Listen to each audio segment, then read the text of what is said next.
Biografi Georgesa. Lahir di Manokwari pada 22 September tahun 1986 dan merupakan salah seorang ilmuwan jenius dari Indonesia. Karirnya mulai menanjak sejak ia memenangkan medali emas di ajang First Step to Nobel Prize in Physics pada tahun 2004 dengan mengajukan makalah berjudul Infinite Triangle and Hexagonal Logic Networks of Identical Resistors. Dalam karyanya ini, ia menyajikan rumus yang dapat menghitung hambatan yang tercipta antara dua titik rangkaian resistor kala. Rumus ini dinamakannya Georgesa Formula. Oke, begitu nama panggilnya. Terlahir dari pasangan Silasa dan Nolce Wolfgang.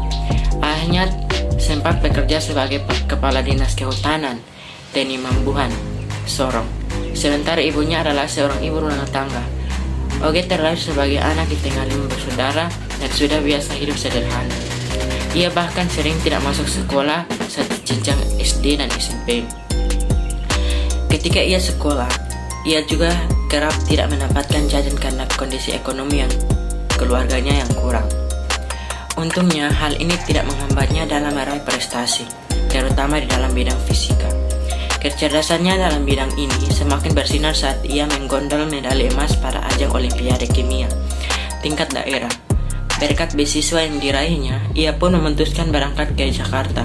Meski sempat ditolak ibunya, prestasinya pun semakin menggunung saat ia sebagai peringkat ke-8 pada lomba matematika kuantum tahun 2003 di Indonesia.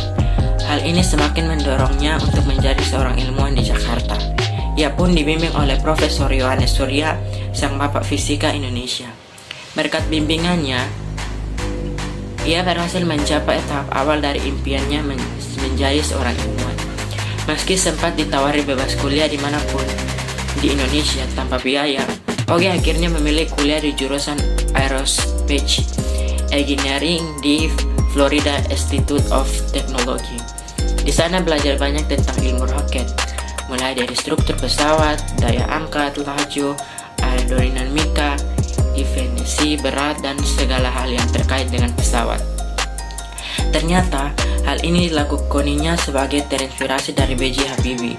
Meski dari luar negeri, ia bukannya tanpa mendapatkan hambatan-hambatan yang pertama dari dalam adalah bahasa Inggris.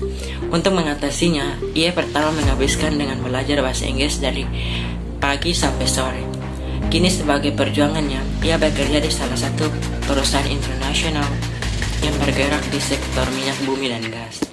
Ia bahkan melakukan pekerjaan tersebut sembari berbagi ilmu dengan para mahasiswa lain. Wadah Freedom Institute, lembaga yang sama dahulu pernah memberinya beasiswa pendidikan. Tentunya hal ini dilakukan agar semakin banyak orang sepertinya yang memperoleh akses kepada pendidikan tinggi.